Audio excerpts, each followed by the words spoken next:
Welcome. Today I will explain lesson 18. Let's get started. اليوم رح نشرح درس 19 vegetables يعني المهرجانات. Number 1. طبعا عندكم كل درس لازم يكون في مقطع استماع اللي هو المعلم يعطيكم مقطع بيسمعكم إياه وأنتم لازم تختاروا أو حسب يمكن صح وخطأ، يمكن صور ترتيب. معنا من كل هاد. listen and write. استمع و اكتب true or false، صح أو خطأ. Number 1. طبعا بعد ما سمعكم عن المعلم أنا حبحل لكم إياه طبعا مشان انتوا بعد ما تستمعوا بتجوا تشوفوا تشرحوا الدرس من عندي وبتحلوا، بعدين تتأكدوا من عندي إذا تكون خطأ ولا صح، تسمعوا الدرس كمان مرة مشان يثبت عندكم، بيكون هيك شيء كتير منيح. Number 1. The vegetables in next week. المهرجان كان الأسبوع القادم. False. Number 2. Lily is going shopping. هل ليلي ذاهبة للتسوق؟ False. طبعا مهرجان شو بدها تسوق يعني. Number 3. Shopping online is quick and easy. التسوق لما بيكون عبر الإنترنت يكون سريع وسهل. أكيد صح. True. Number 4. Mom saw the vegetable online. أمي شاهدت المهرجان على الإنترنت. False. راحت معها أمها، هاي موجودة شايفينها جنب اللي شعرها أحمر لابسة أزرق. Number 5 اللي هو الأخير. Lily download video of the firework from the internet. هل تقوم ليلي بتنزيل مقاطع الفيديو والألعاب النارية من الإنترنت؟ True. نزلتها مشان الإنترنت مشان تعرضها. Number 2. listen and repeat. استمع وكرر. Like it أحب. Stupid توقف. Pointed أشار أو يشير. طبعا الكلمات اللي تكون طويلة وصعبة مبتعرفش تقروها أو حتى لو كانت عبارة عن جزئين جزءوها مثلا pointed جزءوها مشان تسهل عليكم. الكلمة الرابعة wanted أراد. danced رقص. played لعب أو لعبة. Number 3. ask and answer. اسأل وأجب. طبعا هون عنا بنتين عم يتحدثوا أو عم يسألوا what did people do in the past. ماذا فعل الناس في الماضي؟ they went. أجابت البنت مشهر أحمر. they went to the market to shop. ذهبوا إلى التسوق. رجعت سألت سؤال تاني what do people do nowadays. ماذا يفعل الناس هذه الأيام؟ يعني سألت البنت يعني عندها سؤال شو كانوا الناس بيفعلوا هاي الأيام. they shop online nowadays. إنهم كانوا يتسوقون عبر الإنترنت في الوقت الحاضر. قبل يعني ما كان في عبر الإنترنت مثلا مواقع، أصلا ما كان في شبكة وجوالات من أساسه. فهلا الحمد لله تطورنا وعصر حديث، فصار إنه في إنترنت الواحد ما بيتعب حاله فورا بيطلب من عند المواقع يعني. pronunciation تهجئة. حرف الأول D مثل climb bed loved ساكن الحرف. ID shouted started. هذا الحرف على ما أظن إنه مو مبين كتير. T stopped locked. لا مو T يمكن I stopped locked. خلاص صفحة تانية. كمان الدرس صراحة ممتع كتير حلو وقصير بنفس الوقت، يعني دروسكم صراحة كتير ممتعة بس لو تركزوا شوي. عندنا هون طبعا read and on the left ask below. نقرأ القطعة بنجاوب على الأسئلة. Tomorrow is Eid. غدا هو العيد. I will get pocket money. I am excited. Mom prepared everything for Eid sweets. طبعا رح أقرأ لكم إياها بعدين ترجمه عشان نختصر الوقت. Clothes and coffee.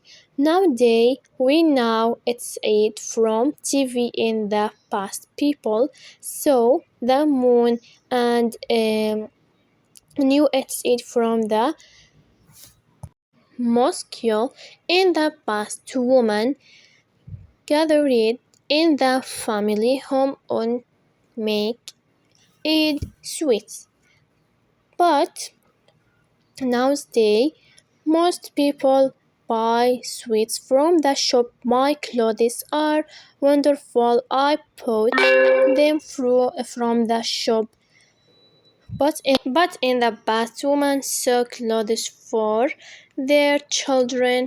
I am really happy. أوكي هلا بدنا نترجمه. هلكن إياه بالمختصر.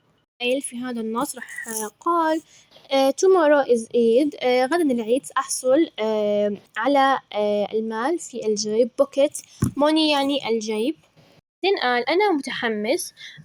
أعدت أمي كل شيء للعيد.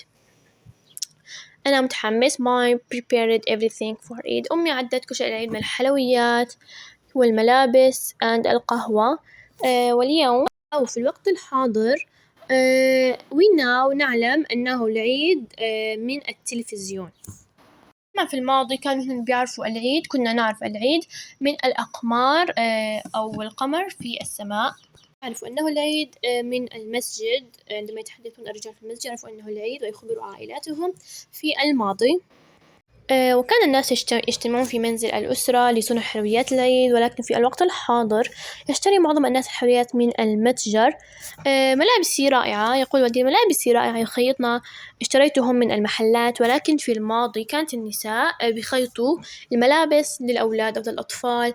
وبعدين قال I am happy. I am really happy. أنا حقا سعيد. هيك كانت ترجمة النص. نروح للصفحة اللي بعدها نكمل الدرس. Let's go. Okay, continue the question. Choose اختار. When people saw the new moon they knew. عندما رأى الناس القمر الجديد عرفوا أنه عيد. نكتب it is Eid. عرفوا أنه عيد. Okay, number 2. mother gathered to. تجمعت أمهات لكي ماذا؟ make sweet ولا eat sweet ولا buy sweet. لكي يصنعوا الحلويات أو لكي يأكلوا الحلويات أو يشتروا الحلويات. طبعا احنا أكيد يعني تجمعوا المهات مشان يعملوا make sweet حلويات. A lot of people الكثير من الناس sweet nowadays يشترون حلويات في وين الوقت الحاضر. where ولا buy ولا so. رح اختار buy يشترون، يعني في الوقت الحاضر أغلبهم يشترون، ما في حدا بيعرف حاله بيعمل إلا القليل. Okay. Number 4. The boy الولد his clothes.